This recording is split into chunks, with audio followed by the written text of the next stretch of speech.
नमस्कार, मी प्रीती. मी मराठी लाईव्हच्या दुपारच्या बातमीपत्रांमध्ये तुम्हा सर्वांचं खूप स्वागत. लोकसभा निवडणुकीच्या पार्श्वभूमीवर राज्यात राजकीय वातावरण तापू लागलं असून आरोप प्रत्यारोपांच्या फैरीही झडू लागल्या आहेत.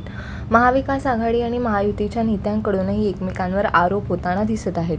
शिवसेना उभाटा गटाचे प्रमुख उद्धव ठाकरे हेही सातत्याने भाजप, पंतप्रधान मोदी, अमित शहा तसेच फडणवीस, शिंदेंवर टीका करताना दिसत आहेत.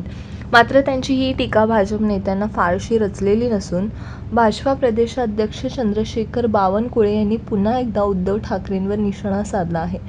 पंतप्रधान नरेंद्र मोदी निवडणुकीत रामराम करत फिरत आहेत अशी टीका उद्धव ठाकरेंनी कोकणात केली. पण औरंगजेब किंवा याकूबचा उदो करण्यापेक्षा रामराम करणं कधीही चांगलं अशा शब्दात बावनकुळेंनी उद्धव ठाकरेंवर टीका केली. फर्स्ट क्लास क्रिकेटमध्ये मुंबईकडून खेळणाऱ्या तुषार देशपांडे याने IPLच्या 17व्या मोसमातील 46व्या सामन्यात धमाका केलाय. तुषारने सनरायझर्स हैदराबाद विरुद्ध चेन्नई सुपर किंग्ज शानदार सुरुवात मिळवून दिली. चेन्नईने हैदराबादला विजयासाठी 213 धावांचं आव्हान दिलं. तुषार देशपांडेने सनरायझर्स हैदराबादला रडकुंडीला आणलं. तुषारने हैदराबादच्या डावातील दुसरे आणि आपल्या कोट्यातील पहिल्या ओव्हरमधील शेवटच्या 2 बॉलमध्ये सलग 2 झटके दिले. त्यानंतर 4थ्या ओव्हरमध्येही तुषारने आणखी एक झटका दिला. मोदींना माझा सवाल आहे, त्यांनी हसन मुश्रीफांवर कारवाई करावी. त्यांनी जे आमचे 12 लोक घेतले आहेत ज्यांच्यावर भ्रष्टाचाराचे आरोप आहेत त्यांच्यावर कारवाई करा. मोदींची भ्रष्टाचाराविरुद्धची ही जी बोंब आहे ती बोंब नसून पोकळ बांग आहे. या देशातले सगळे भ्रष्टाचारी आपल्या मांडीवर येऊन मोदी भ्रष्टाचाराविरुद्ध लढाई लढतायत असा आरोप खासदार संजय राऊत यांनी केला.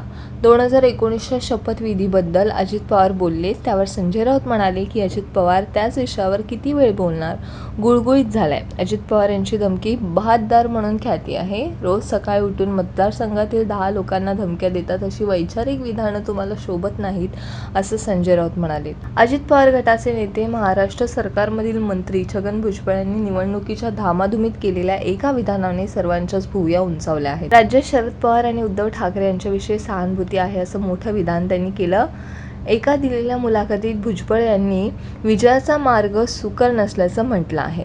त्याचा फायदा शरद पवार आणि उद्धव ठाकरे यांना होईल असे ते म्हणाले. जनतेत NDAच्या 400 पार नाऱ्याविषयी पण भीती आहे. जनतेला पंतप्रधान मोदी यांच्यावर भरवसा आहे.